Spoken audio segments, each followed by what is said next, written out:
Hello friends, welcome to my blog Cutify Varnia में आप सबका स्वागत है। तो यहाँ सुबह के 7 बज रहे और मैं रेडी हो गई हूँ नहाकर। मेरे हस्बैंड का जो ऑफिस जाना था तो उनके ड्रेस को मैं प्रेस कर रही थी।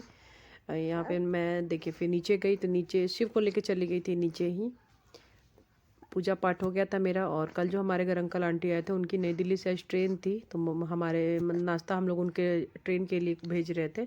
तो मम्मी बनाई थी पराठा आलू का भुजिया। उन्होंने बोला था कि पराठा और आलू का भुजिया ही दे देने, ये सिंपल सा, क्योंकि जर्नी में बहुत लोग नहीं खाते हैं और कितना लोग होता है कि हैवी खाना नहीं खाते हैं। तो इसलिए सिंपल सा चाय और पराठा भुजिया बना के मम्मी ले गई थी। यहाँ पे मैं सिंपल सा फिर मेकअप कर रही थी। सनस्क्रीन लगाती हूँ और हाथ में भी लगा रही थी। हाथ में, नेक में, सब जगह लगा लेती हूँ और थोड़ा सा लिपस्टिक लगाऊंगी। ज़्यादा मैं मेकअप नहीं करती हूँ। और जब से आई हूँ धनबाद से ना, एक समय के लिए भी मुझे फुर्सत नहीं मिल रही है। तो मेरे कुछ सामान नीचे वाले रूम में है, कुछ मेरे रूम में है। अभी सब धीरे धीरे मैनेज करूँगी। टाइम ही नहीं मिल रहा है, बिल्कुल भी टाइम नहीं मिल रहा है। इन दो बच्चों के साथ पता है, एक को करो दूसरा जग जाता है। तो दोनों बच्चों का मतलब ऐसा है ना, दोनों ही छोटे हैं अभी, तो दोनों का बहुत केयर करना पड़ता है। और बिजी है थोड़ा सा भी हम लोग, थोड़े दिन में सब मैनेज हो जाएगा। और जब मैं वॉइस ओवर कर रही हूँ ना तो शिव ऐसे बोल बोल के खेल रहा है। वो अभी जगा हुआ है, सोने की कोशिश कर रहा है। और यहाँ पे देखिए फिर मेकअप कर ली मैं हल्का सा। और ये देखिए भुजिया बना हुआ है। आटा गूंद दी थी मम्मी। पराठा उतना ही बनाई थी जितना उन लोग को ले जाना था। फिर उसके बाद मैं रोटी बनाई थी पूरे घर वाले लोगों के लिए। वर्णिया को उठाने की कोशिश कर रही थी, बस वो अभी नींद में थी तो फिर मैंने उसको छोड़ दिया, रिलैक्स करने दिया। 9 भी नहीं बजे थे देखे। और हमारा शिव सोया हुआ था तो मैं शिव को सोने छोड़ दी थी और वर्णिया का काम को जल्दी कर रही थी। और जब मैं देखने गई तो मेरा शिव भी जग गया था। फिर यहाँ वर्णिया को ब्रश करवाई, ब्रश करा के गर्म पानी दी पीने के लिए, च्यवनप्राश देती हूँ। यहाँ पे देखिए वर्णिया का कैप ना राधा दीदी दी है, वो लेकर आई थी। यहाँ पे वर्णिया को एप्पल कट करके दे दिया था। अब बच्चों को हमेशा ना छील कर एप्पल दिया कीजिए, छिलका हटाकर।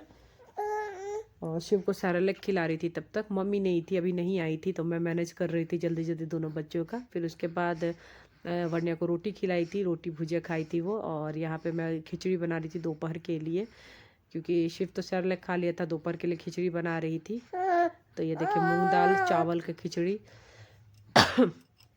फिर अपने भाई के लिए एक ऑमलेट बना दिया था, ऑमलेट का पोच। उसने नाश्ता कर लिया था। कचौड़ी, पूड़ी या भुजिया बनाई थी, सॉरी पूड़ी बनाया था उसके लिए। ताजे हमारे घर में पराठा रोटी पूड़ी तीनों चीज़ बन चुका था। और ये देखिए जब से मैं धनबाद से आई हूँ ना, तब से हम, मेरा रूम अभी कुछ इस तरह का ही है, लेकिन अब आज मैंने ठीक कर लिया सब अपना रूम। शाम में मुझे थोड़ा सा टाइम मिला ना। क्या हुआ शेव, कैसे कर ले हो? तो यहाँ पे देखिए मैंने रूम को ठीक कर लिया। जब मैं अपने रूम को ठीक करके नीचे गई तो वर्णिया को देखिए क्या किए, पूरा खिलौना अपना कार्टन से नीचे फेंक दिया। और उसे ना खिलौना से खेलने से कोई मतलब नहीं है, बस उसे ये कार्टून में बैठना होता है। घर बना लेती है और खेलती है, उसे बहुत पसंद है ऐसे हाउस बनाकर खेलने के लिए।